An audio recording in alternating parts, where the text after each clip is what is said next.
Graça e paz.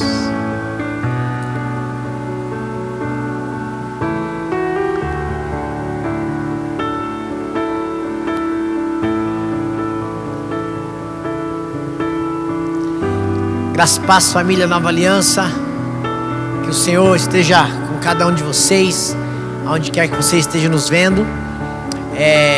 Já queria começar pedindo a você que se intere com os novos horários aí da nossa igreja. Estamos trabalhando para que cada vez mais você tenha aí um pastoreio eficaz e que a palavra do Senhor esteja norteando seu coração, sua vida e capacitando você a romper e crescer também nesse tempo tão desafiador que nós estamos vivendo. Quero compartilhar uma palavra para o seu coração. Essa palavra ela vai ser ecoada aí nas nossas células. Eu queria muito que você se permitisse ser tocado pelo Senhor através dessa palavra.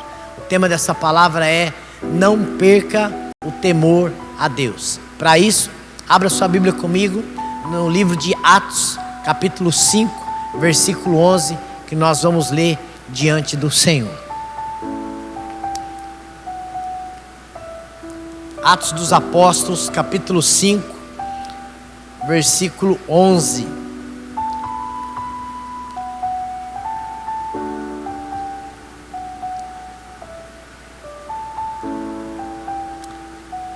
A palavra de Deus tem algo muito especial para o nosso coração, também nesse tempo de pandemia. E eu quero que você esteja não só com a Bíblia aberta, mas com o coração aberto também para receber aquilo que nós vamos repartir com você. A palavra do Senhor Deus diz assim. Hoje eventualmente estou lendo na versão King James, mas eu gosto sempre de pensar que é o Espírito Santo que abençoa o seu coração. Então permita que Ele fale contigo. A palavra de Deus diz assim: e grande temor se apoderou de toda a igreja e de todos os que ouviram falar sobre estes acontecimentos. Eu quero repetir: grande temor se apoderou de toda a igreja e de todos os que ouviram falar sobre esses acontecimentos. Quero falar um pouquinho hoje sobre temor. Nós estamos vivendo dias em que muitas coisas estão sendo ventiladas, muitas coisas estão sendo faladas, e a impressão que eu tenho é que muitas vezes nesse turbilhão de informações, nesse turbilhão de notícias, nos faltam o temor a Deus. E eu gosto desse texto, e eu destaquei exatamente esse versículo, porque era um contexto muito parecido com o que nós estamos vivendo hoje. Mas antes de repartir isso com você, deixa eu explicar algumas coisas. Atos dos Apóstolos é um livro histórico, é o único livro histórico do Novo Testamento. É um livro que narra a história da igreja, os acontecimentos que os apóstolos vivenciaram e experimentaram. É nesse livro que fala da igreja primitiva, uma igreja que tem muito a nos inspirar, a nos ensinar, a falar ao nosso coração. E é nesse contexto aqui que eu separei essa história para o nosso coração. Aqui o texto fala de temor, e eu quero que você entenda o que a Bíblia está a nos dizer. Primeiro, que a palavra temor no grego é a palavra phobos, da onde vem a palavra fobia. O significado de temor nesse contexto é medo, terror. A palavra também, dentro do contexto da mitologia grega, também havia um deus dentro do panteão grego, que era também conhecido como um deus Phobos. Esse era o contexto. A igreja estava crescendo, rompendo, expandindo, muita coisa boa acontecendo. Lá em Atos dos Apóstolos, capítulo 2, nós vemos relatos específicos dessa igreja. Mas no início do capítulo 5, no final do capítulo 4, início do 5, nós vemos que parece que isso não era algo assim que todos experimentavam. Você pode estar vivendo um contexto de avivamento e sem perceber você perder o avivamento. Você pode estar vivendo um contexto de coisas novas da parte de Deus e por causa da realidade do seu coração, você perder aquilo que Deus está construindo de forma nova e inédita. E é sobre isso que eu quero falar. Nosso maior problema é perder o temor a Deus. Diante desse turbilhão de informações que nós estamos vivendo, a gente precisa lutar e trabalhar para que nós não venhamos a perder o temor a Deus. E antes de esmiuçar esse texto, deixa eu só te lembrar algumas pessoas que a Bíblia conta para nós que morreram pela falta de temor. A Bíblia conta algumas histórias, eu quero rapidamente só relembrar você. A primeira história que a Bíblia fala é a história de Nadab e Abiú.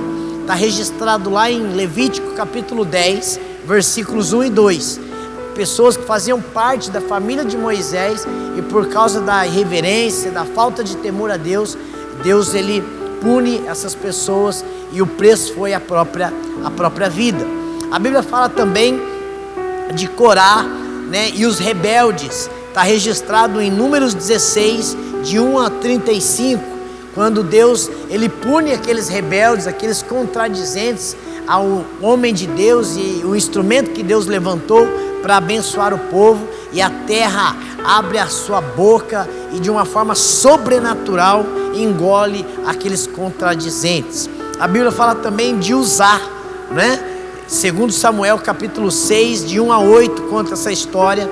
Uzá foi aquele que tocou, né, na arca de uma forma irresponsável e também irreverente, com um princípio, uma iniciativa até boa, mas contradizia aquilo que Deus tinha separado para o povo. A Bíblia fala também do rei Belsazar, Daniel capítulo 5, versículos de 1 a 31, quando Deus escreve na parede Mene, Mene, Tekel, Parzim, e ali Deus ele também pune a irreverência daquele rei pagão. E a Bíblia conta, já dentro desse contexto de Atos, a vida de Ananias e Safira. Atos capítulo 5, de 1 a 11, fala sobre isso. Então, que é esse contexto que eu quero trabalhar com você nessa noite. A gente precisa entender algumas coisas. E a primeira frase que eu quero que você anote aí, guarde no seu coração, é que o que realizamos externamente é uma consequência do que acreditamos internamente. O que nós fazemos fora mostra muito da nossa realidade interna. O que nós realizamos externamente mostra muito do que nós acreditamos no nosso coração, de uma forma pessoal, de uma forma interna. O alvo de Deus nunca é nos matar. O alvo de Deus é sim se revelar a cada um de nós, para que a gente tenha intimidade com Ele, tenha experiências muito particulares e positivas e pessoais com Ele. Então, diante disso, né, eu quero ministrar no seu coração: não perca o temor a Deus. O que nós aprendemos com essa história? Algumas coisas bem simples, mas profundas e muitas vezes difíceis de nós colocarmos no âmbito da prática, no nosso dia a dia, que eu queria muito que você se desafiasse a estar experimentando isso nos próximos dias, né? A gente não conhece o que nos reserva no futuro. Uma coisa nós conhecemos e podemos descansar: que Deus é fiel em tudo que faz, e Ele jamais vai deixar de abençoar os seus filhos. Primeira lição que eu gostaria de repartir com você diante dessa questão: não perca o temor. A primeira questão é: a falta de temor, ela evidencia nossa ignorância acerca de Deus. A falta de temor nos leva a ter alguns comportamentos que muitas vezes, ainda que não calculados, não pensados, não avaliados, mostram uma realidade muito prejudicial para cada um de nós enquanto cristão. A ignorância traz irreverência. Quando Uzá ele toca de uma forma desordenada e desautorizada na arca do Senhor, ainda que a intenção foi boa, o resultado foi totalmente trágico. A ignorância faz isso. A ignorância de às vezes questionar algo que Deus está usando, está abençoando. Deus tem levantado homens e mulheres para cuidar do seu povo, da sua igreja, para anunciar as boas novas de salvação. E nós precisamos tomar cuidado, porque às vezes a iniciativa é boa, mas a aplicabilidade da nossa ação muitas vezes não tem o respaldo bíblico e Deus não se agrada. A ignorância também traz desobediência. Quando somos irreverentes, nós muitas vezes não fazemos uma boa leitura se aquilo que estamos executando ele está pautado na obediência ou não, ele está pautado na palavra de Deus ou não, ele está pautado num respaldo bíblico ou não. A gente precisa entender isso, e muitas vezes a realidade, a motivação é porque nós não conhecemos a Bíblia. A Bíblia mesmo diz que o povo perece por falta de conhecimento. Como é que nós buscamos conhecimento? Tendo uma intimidade com Deus, tendo temor a Deus, tendo uma vida de busca, de intimidade, mas também de observar atentamente aos sagrados princípios da palavra do Senhor. A ignorância também, ela gera morte. Esses relatos que eu mencionei, todos eles foram vidas preciosas que se perderam por um ato de negligência, um ato de irreverência, um ato de ignorância. A gente precisa entender isso. O pensamento dominante disso é quando a falta de temor evidencia a nossa ignorância acerca de Deus. Qual é o pensamento dominante nessas situações? O pensamento dominante é que não dá nada. Eu vou fazer, não dá nada. Eu vou quebrar esse princípio, não vou dar nada. Eu posso desobedecer aos meus pais, não dá nada. Eu posso fazer do meu jeito, não dá nada. Deus não se importa com isso. E esse pensamento, ele é completamente perigoso e muito nocivo. Tiago capítulo 3, capítulo 1, versículos 13 a 15, diz assim: quando alguém for tentado, jamais deverá dizer: estou sendo tentado por Deus, pois Deus não pode ser tentado pelo mal, e Ele a ninguém tenta. Cada um, porém, é tentado pela própria cobiça, sendo por esta arrastado e seduzido. Então a cobiça, tendo engravidado, dá à luz o pecado, e o pecado, após ter se consumado, gera morte. Os nossos maiores adversários não estão do lado de fora, os nossos maiores adversários estão do lado de dentro, internamente. Talvez inimigos, adversários imperceptíveis, indetectáveis, mas estão lá. Norteia o nosso pensamento, desafia a gente a tomar algumas decisões que não têm respaldo bíblico, um sentimento que Deus não aprova, um olhar que Deus não aprova, uma atitude que Deus não aprova. Querido, a ignorância, ela evidencia a nossa ignorância, a falta de temor evidencia a nossa ignorância acerca de Deus. Nós precisamos trabalhar e combater para que isso não se torne um hábito na nossa vida, no nosso coração. Segundo lugar, a falta de temor, ela denuncia a nossa carnalidade diante de Deus. É interessante isso, porque muitas vezes a gente precisa, muitas pessoas se avaliam ou se justificam, melhor dizendo, Deus conhece o meu coração. Mas é interessante, querido, que um dos grandes professores, mestres, pais no quesito adoração, o rei Davi, ele precisou de um profeta chamado Natã.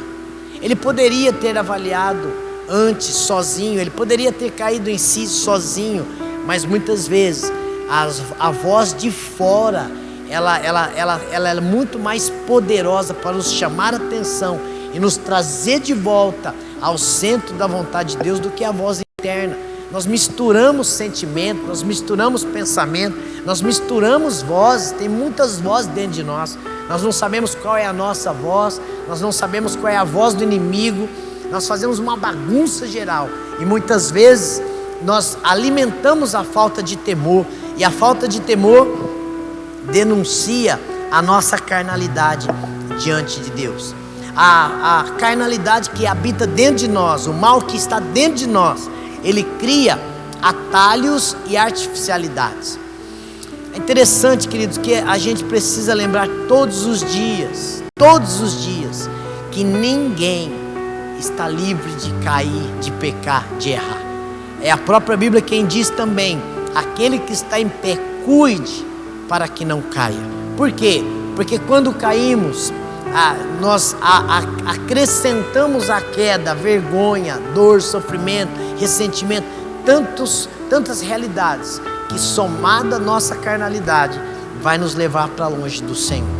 A carnalidade que está dentro de nós, muitas vezes, ela cria atalhos e artificialidades. A carnalidade que está dentro de nós, muitas vezes, por causa da falta de temor, ignora princípios e mandamentos. A carnalidade que está dentro de nós, ela é extremamente antropocêntrica, ou seja, coloca o homem no centro de todas as coisas. A fé não se baseia na vontade humana. O centro da fé não é o homem, o centro da fé é o próprio Senhor Jesus, que é Deus homem, é aquele que nos substituiu na cruz do Calvário, morreu por nós, nos salvou e reina em nós, hoje por fé, mas em glória, logo, logo, com a sua majestade e glória, virá e reinará sobre toda a terra com a sua igreja. Nós precisamos entender isso. A fé não é antropocêntrica, está alicerçada não nos méritos do homem, mas nos méritos de Deus. Ela não pode subsistir, e quando ela subsiste, muitas vezes o que está em evidência é justamente a nossa carnalidade e a nossa falta de temor. Por trás de tudo isso, qual é o pensamento dominante? O que alimenta e se baseia para evidenciar e justificar a nossa carnalidade? O pensamento é: eu posso tudo e não há limites. Eu preciso ser feliz, eu preciso ter razão, eu preciso estar no controle, eu sou cabeça e não cauda, eu preciso ser o número 1. Querido, isso muitas vezes só evidencia a nossa carnalidade. Nós precisamos entender, o contexto aqui é muito claro, né?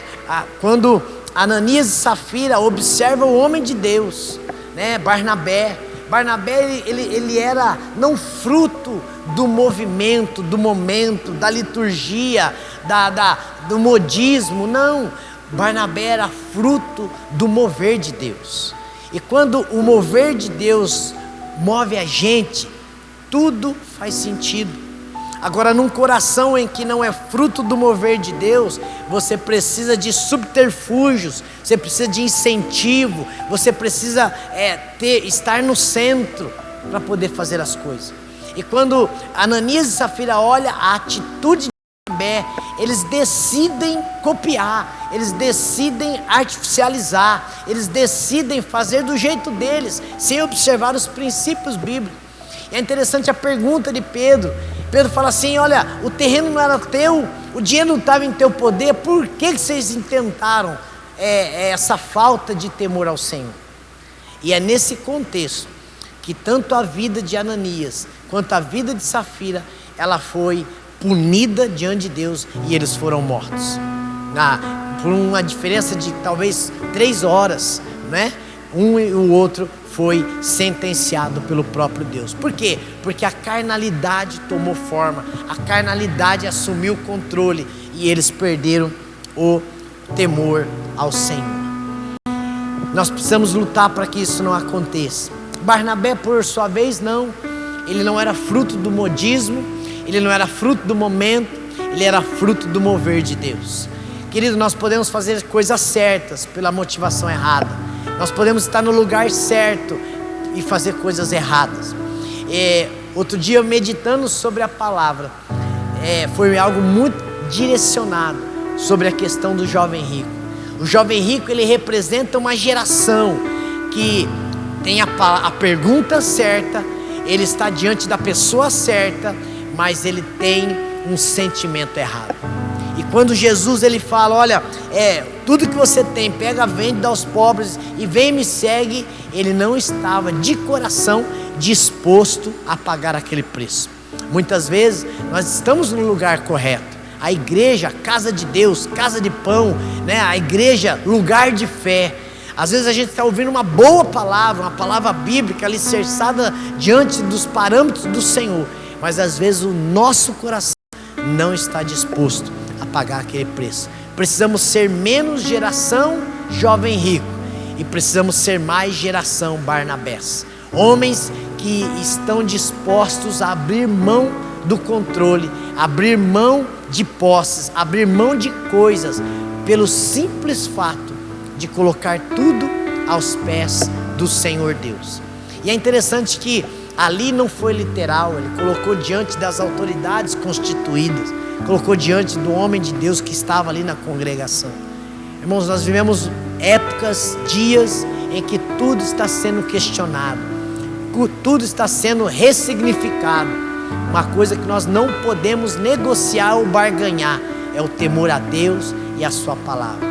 Podemos até pensar diferente, mas o jeito de Deus é o jeito que continua dando certo. Então, segundo lugar, nós precisamos lembrar que a nossa carnalidade, muitas vezes, ela é denunciada, diante de Deus, pela falta de temor.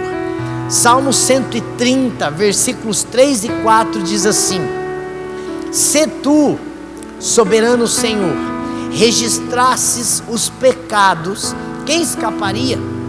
Mas contigo está o perdão, para que sejas temido. Salmo 130, 3 e 4, vou ler de novo. Se tu, soberano Senhor, registrasse os pecados, quem escaparia? Mas contigo está o perdão, para que sejas temido. Amados, não importa o tempo de vida cristã que tenhamos, não importa os cargos eclesiásticos que ocupemos, não importa o tempo, não importa nada, nós estamos de pé exclusivamente por causa da graça de Jesus. Ninguém é tão bom que não precise da graça de Jesus, e ninguém é tão ruim que possa viver independente da graça de Jesus. Somos todos alvos do amor, do cuidado e carentes da graça de Jesus. Romanos capítulo 8, verso 15 diz assim: pois vocês não receberam um espírito que os escravize, para novamente temer, para novamente viver momentos de horror, momentos de medo, mas receberam o espírito que os adota como filhos, por meio do qual clamamos: Abba, Pai.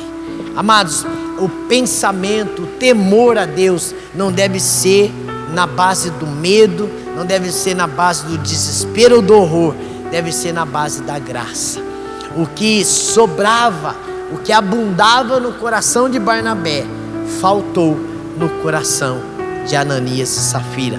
Se por um lado Barnabé era livre para pegar as suas posses e abrir mão delas em adoração a Deus, por outro lado, Ananias e Safira, eles estavam escravizados com as posses, queriam os aplausos, mas não queriam pagar o preço de uma verdadeira adoração. A falta de temor denuncia a nossa carnalidade diante de Deus. Como é que nós estamos vivendo nesses dias? Será que a falta de temor a Deus já tomou conta do seu coração, dizendo: eu vou naufragar nessa pandemia, eu vou naufragar nessa fase social que estamos vivendo, nessa luta que estamos vivendo? Como é que está o seu coração? A palavra de Deus diz: sobre tudo que se deve guardar, guarda o seu coração, porque deles provém as fontes de vida. Amados, a falta de temor é o que tem feito muitos cristãos naufragarem na fé. A falta de temor é o que tem feito muitos cristãos desprezarem os princípios bíblicos da palavra.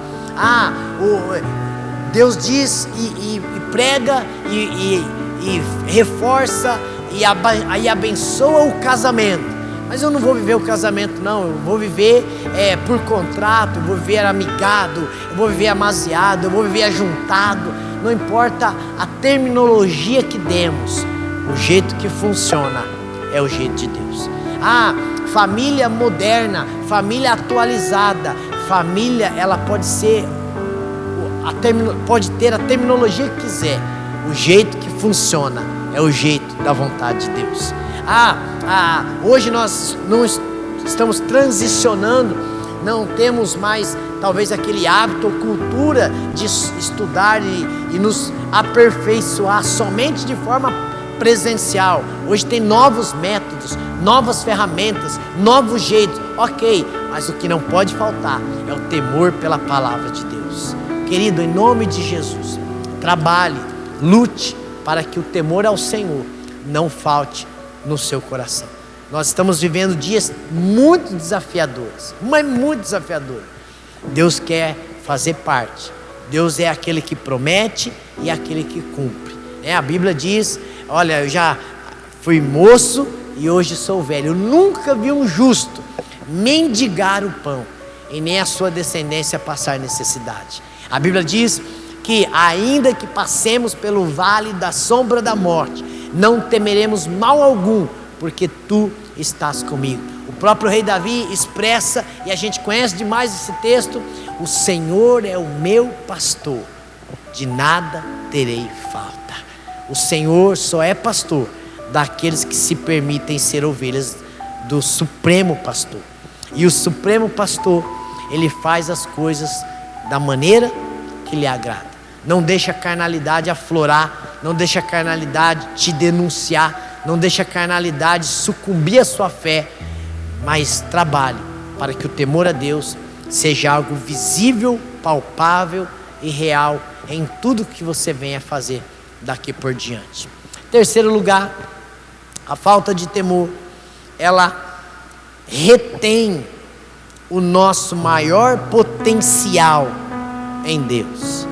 A falta de temor, ela retém o nosso maior potencial em Deus. O texto de Atos dos Apóstolos, capítulo 5, verso 11, que é o texto base dessa palavra. Se você observar bem, é muito interessante isso, porque a história de Ananias e Safira, ela é como uma dobradiça. A igreja vinha crescendo, rompendo, a igreja estava pujante. Daqui a pouco entra a história de Ananias e Safira e parece que a atmosfera do texto dá uma freada.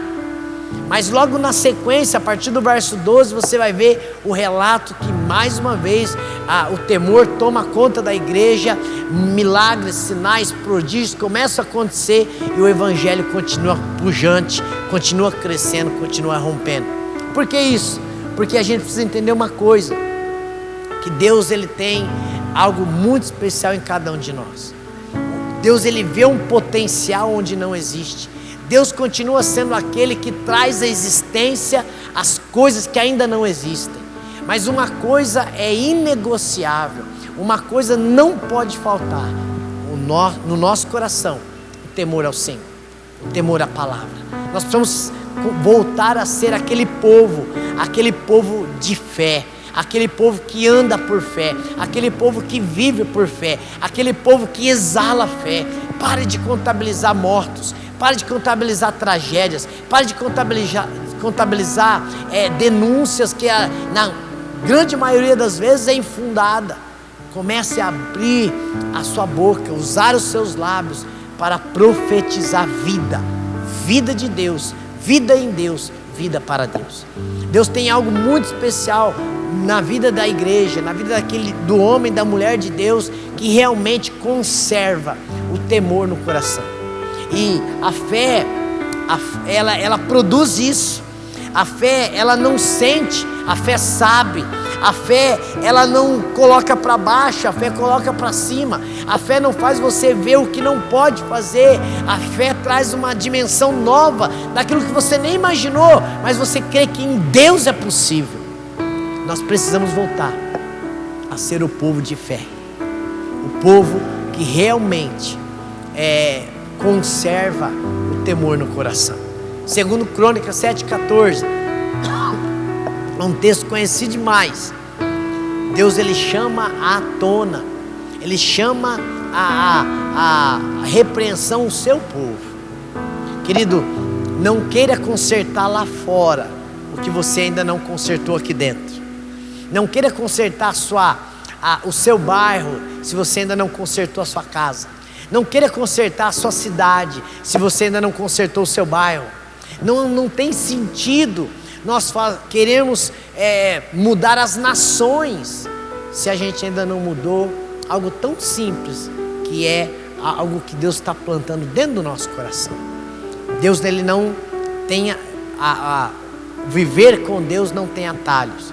O viver com Deus é por princípios. Princípios que na grande maioria das vezes nós nem entendemos. Princípios que nós precisamos experimentar. Princípios que nós precisamos crer, nós precisamos semear fé. Olha, eu não sei como é que isso vai acontecer, mas eu vou semear. E aí então, no tempo de Deus, no kairós de Deus, você vai colher. A Bíblia fala de um homem chamado Simeão, que ele orou e falou: Senhor, antes de eu morrer eu queria ver a tua salvação. Havia uma promessa do Messias, do homem que ia mudar a história daquele povo. E ele orava, a fé, ele alimentava os seus dias. Num dia comum, aparentemente comum, ele andando pela rua, ele encontra Maria, ele encontra José e ele encontra Jesus nos braços dos seus pais. E naquele momento, o Espírito Santo de Deus testificou com Simeão: olha, aquilo que você tem me pedido, você está experimentando hoje. Talvez não foi do jeito que ele esperava, talvez não foi do jeito que ele queria, talvez não foi do jeito que ele sonhava, mas o fato dele ter conservado o temor no coração foi determinante para que de verdade ele experimentasse, ele enxergasse, ele visualizasse a salvação que ele tanto pedia. Ele já conhecia através da fé, mas agora o Deus fiel estava concedendo a ele o maior de todos os privilégios, não apenas por fé, mas visualizar e tocar na salvação de toda uma nação. Sabe, querido, a falta de temor tem prendido, tem atrapalhado, atrasado o maior potencial do povo de Deus. A falta de temor retém o meu, o seu, o nosso maior potencial.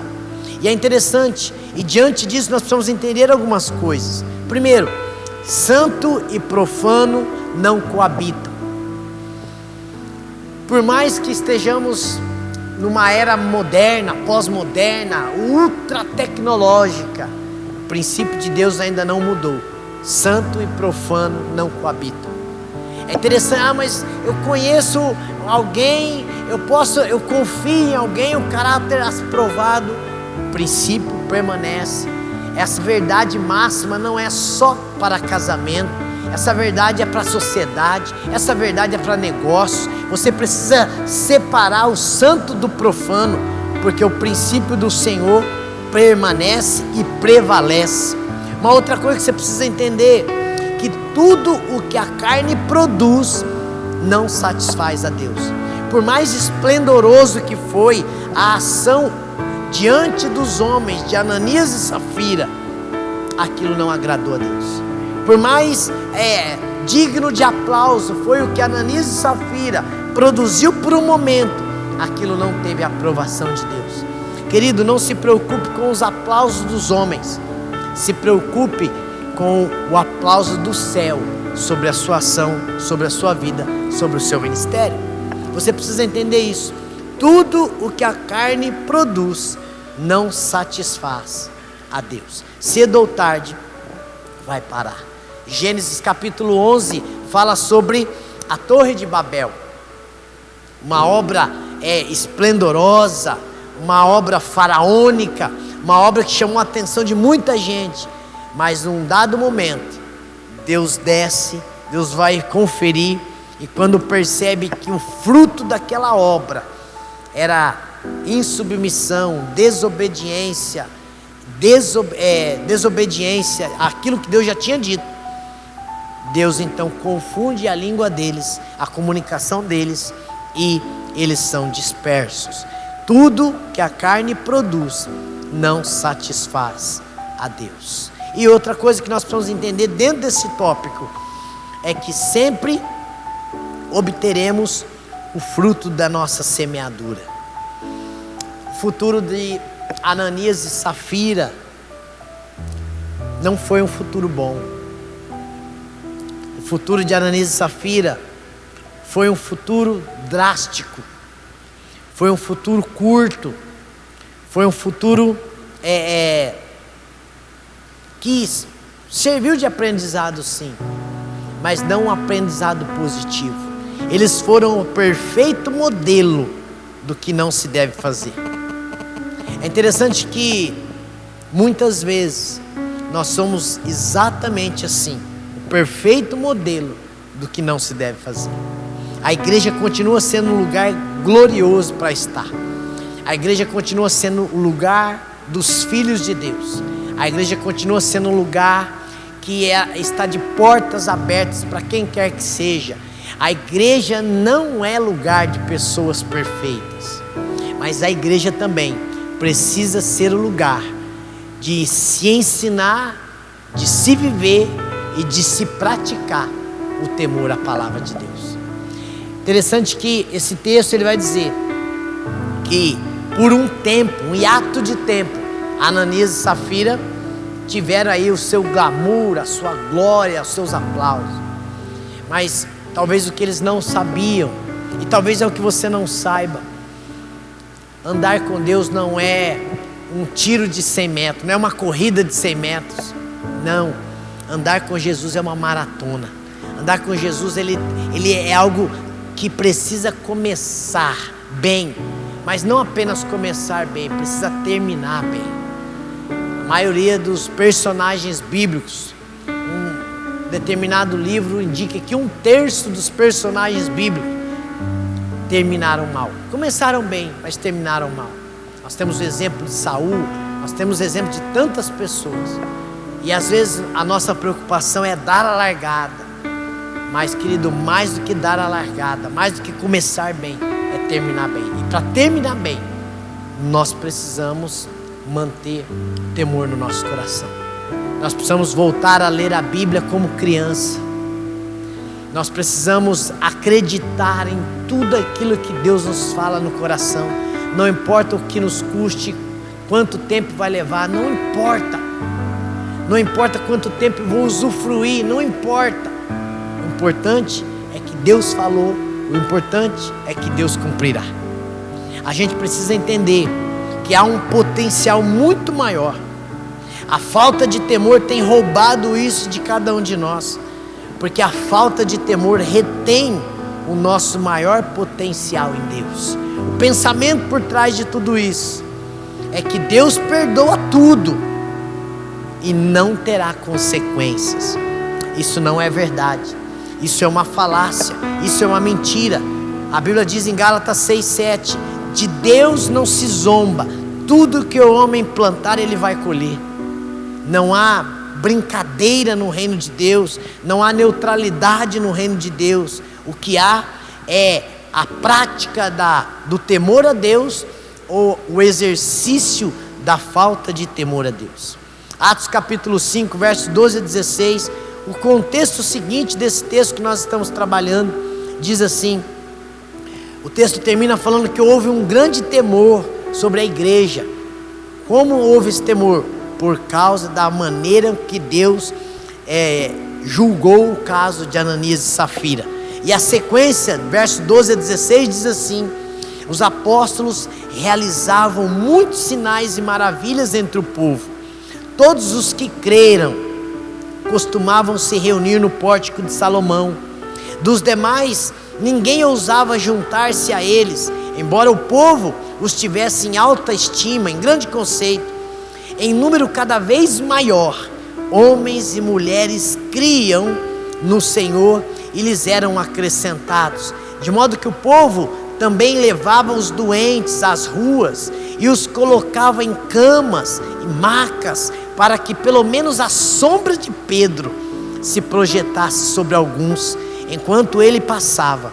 Afluíam também multidões das cidades próximas a Jerusalém, trazendo seus doentes e os que eram atormentados por espíritos imundos, e todos eram curados. Esse nível de temor precisa voltar à igreja. Nós ficamos nos degladiando com coisas tão pífias, tão bobas, tão sem sentido. Nós queremos ter razão, mas nós precisamos trabalhar para que a Bíblia tenha razão. E a Bíblia diz que nós precisamos lutar para conservar o temor.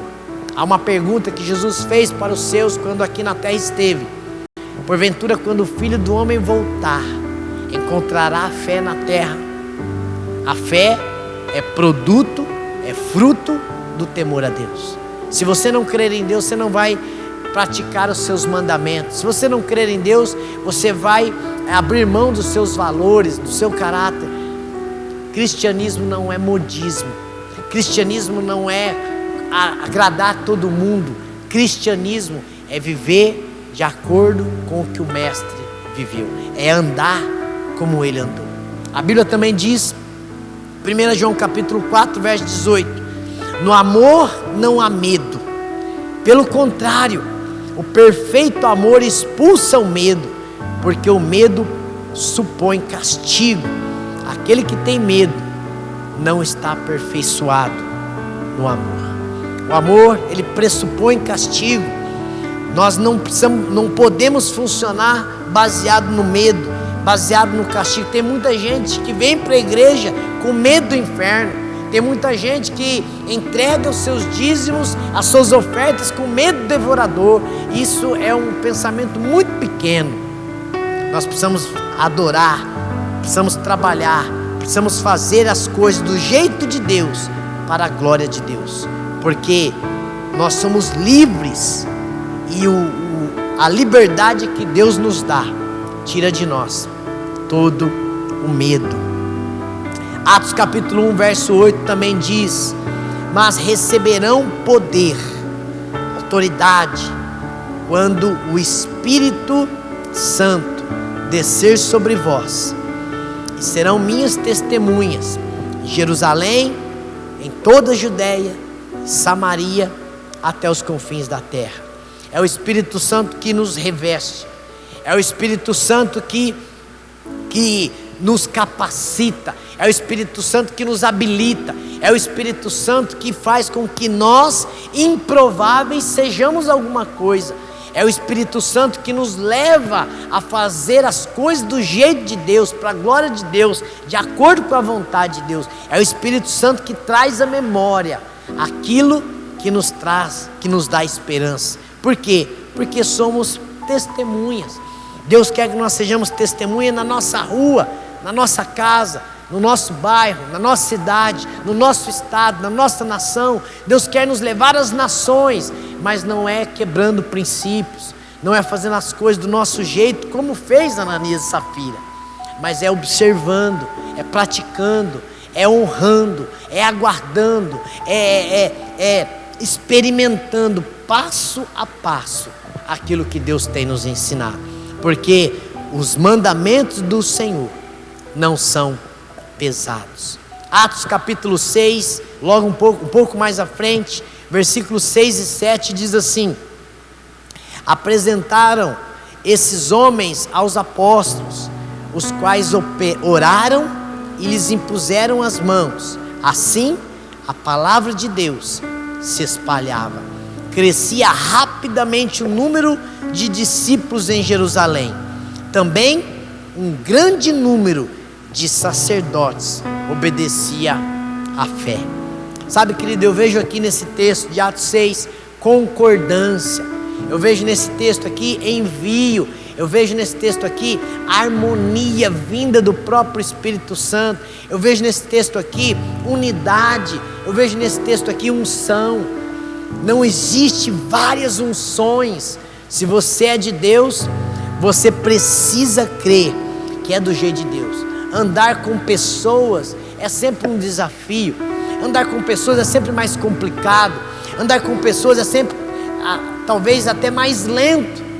Mas como disse alguém certa vez, quer ir rápido, vá sozinho. Quer ir longe, vá acompanhado. Nós somos daqueles que vão caminhar e vamos avançar e vamos chegar a toda a eternidade. E eu não quero chegar na eternidade sozinho. Eu não quero chegar de mãos vazias. Por isso, querido, é importante você caminhar junto. É importante você ter o mesmo pensamento. É importante você ter o mesmo entendimento bíblico. É importante você abrir mão da sua vontade, da sua vaidade para algo muito maior. O reino é maior do que a sua opinião, do que a minha opinião. O reino é maior do que a denominação batista. O reino é maior do que cada um de nós. O reino não é comida e nem bebida. É poder e ousadia no Espírito Santo de Deus. É por isso que não pode nos faltar temor. Por quê? O temor foi a causa de muitas percas, de muitas mortes. E por que isso acontece? Porque a falta de temor evidencia a nossa ignorância acerca de Deus. O que a falta de temor faz? A falta de temor, ela denuncia a nossa carnalidade diante de Deus. Não é uma questão de estar certo ou errado, é uma questão de estar no centro da vontade de Deus. Terceiro lugar e último, o que a falta de temor faz? A falta de temor retém o nosso maior potencial em Deus. Aquela igreja registrada ali em Atos capítulo 5 e 6, depois daquele episódio trágico de Ananias e Safira, o temor ao Senhor, o temor à palavra do Senhor foi restaurado. E a consequência desse temor foi um avanço, um crescimento exponencial de curas, milagres, libertações. Pessoas com espíritos imundos foram libertas. Muitas coisas Deus fez através da vida daqueles irmãos que tiveram o coração tratado, que tiveram o coração moldado, direcionado por um temor a Deus e a sua palavra. Amado, eu venho com essa palavra desafiar você a ser igreja junto conosco. Não faça nada na individualidade, não faça nada na carnalidade, mas se junte àquilo que Deus está construindo na sua igreja, diante da sua liderança espiritual, diante daquilo que Deus tem falado ao seu coração. Deus não é o Deus de confusão, Deus é um Deus de unidade. E é por isso que Ele diz, e eu quero repetir para você: se o meu povo, que se chama pelo meu nome, se humilhar e orar, se converter dos seus maus caminhos, eu ouvirei, perdoarei os seus pecados, sararei a sua terra. O Brasil está precisando de uma cura, não apenas uma cura fruto da vacina, não apenas uma cura fruto da pandemia. Não, o Brasil está precisando de uma cura muito mais difícil e muito mais eficaz. O Brasil está precisando de uma cura na alma. E não vai começar com os de fora da igreja. Não, vai começar com os de dentro. Vai começar comigo, vai começar contigo, vai começar com cada um de nós que estamos nos intitulando como povo de Deus. E o que Deus pede para nós hoje é que não falte o temor. Não deixe a sua carnalidade evidenciar a sua ignorância acerca de Deus. Não deixe a sua carnalidade ou falta de temor evidenciar a sua carnalidade diante dos princípios e mandamentos de Deus. Não deixe a sua carnalidade, a sua falta de temor reter aquilo que Deus tem para você. Deus tem o melhor para você. Deus tem o maior potencial. O melhor de Deus está por vir na sua vida pessoal, na sua vida profissional, na sua vida social, na sua saúde, em tudo aquilo que Deus confiou a você. O melhor de Deus ainda está por vir. O melhor de Deus vai vir sobre a igreja. O melhor de Deus vai vir sobre o Brasil. O melhor de Deus vai vir sobre a nossa nação. Por quê? Porque eu sou positivista? Não, porque Deus é fiel. E o que Ele pede para mim e para você é que tão somente não venhamos perder o temor a Deus e a palavra de Deus. Que Deus possa abençoar a sua vida e o seu coração. Que você possa entender que Deus perdoa, com certeza, mas não há nada melhor do que andar no centro da vontade de Deus. Não deixe que o temor a Deus, que o temor à palavra de Deus esfrie ou se apague no seu coração. Eu quero orar com você. Eu não sei como é que você está passando, eu não sei como é que você está vivendo, eu não sei se você já entregou a sua vida a Jesus, eu não sei até onde esse vídeo vai chegar. Uma coisa eu sei: Deus te ama demais, Deus se importa muito contigo para te deixar do mesmo jeito. Se você permitir, se você decidir e deixar Deus restaurar o temor a Ele e a sua palavra no seu coração, grandes coisas você ainda vai experimentar no dia de hoje. Posso orar com você? Aí onde você estiver, feche seus olhos, eu quero orar contigo. Pai amado, em nome de Jesus de Nazaré, o Senhor é fiel, Pai. Nada vai parar a tua igreja, nada vai parar a tua causa, nada vai parar o teu povo, nada vai parar, ó Deus, aquilo que o Senhor está fazendo. Nem hostes demoníacas, nem espíritos do medo, do pânico, espíritos que causam fobia, nenhuma hoste do inferno vai parar o que o Senhor começou a fazer. Pai amado, eu quero orar, ó Deus, sobre este irmão, sobre esta irmã, sobre essa vida preciosa que está diante desse vídeo.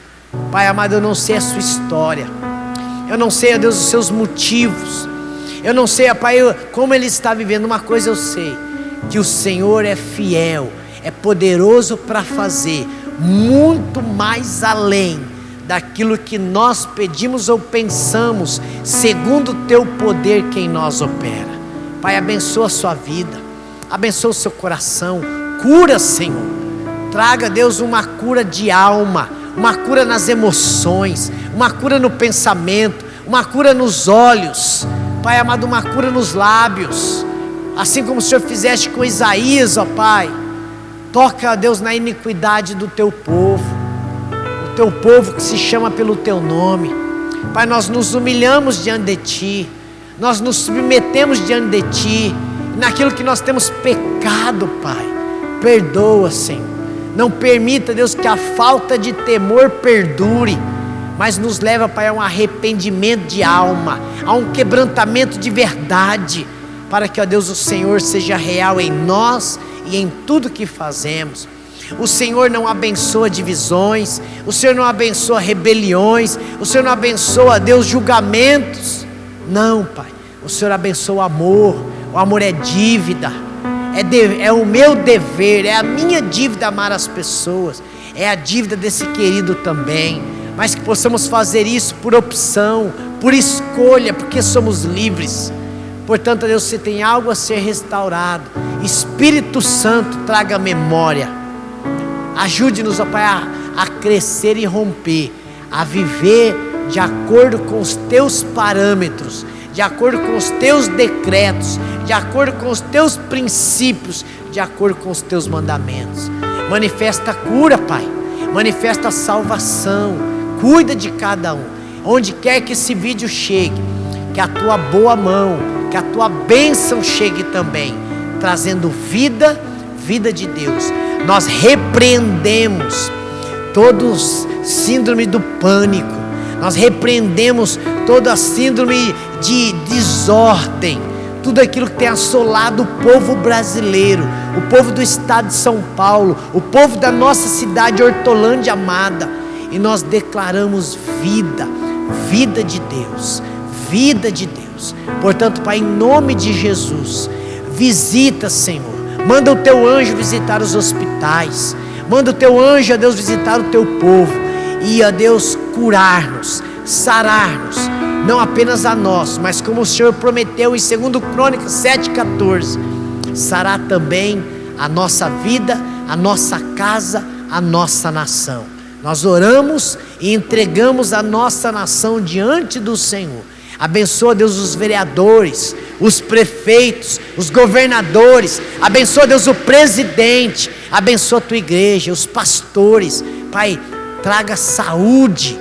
Não importa a placa da igreja, traga saúde ao teu povo, para que possamos, com a autoridade do céu, manifestar a vida de Deus por onde quer que nós passemos. Eu oro por cada vida, eu oro por cada um, Pai, que se colocar diante desse vídeo, eu oro e o abençoo, em nome de Jesus. Amém, amém e amém. Que Deus possa te abençoar com essa palavra. Se você tem uma semana abençoada, lembre-se aí que a nossa programação mudou ela quase toda, né? Agora durante a semana presencialmente somente às quartas-feiras, a nossa quarta-feira das 19 às 20 horas. Se inscreva lá, não fique de fora, vem ser igreja com a gente. Que Deus te abençoe e te guarde, uma semana poderosa de vitória em nome de Jesus. Que Deus te abençoe em nome de Jesus. Amém e amém. Louvado seja Deus.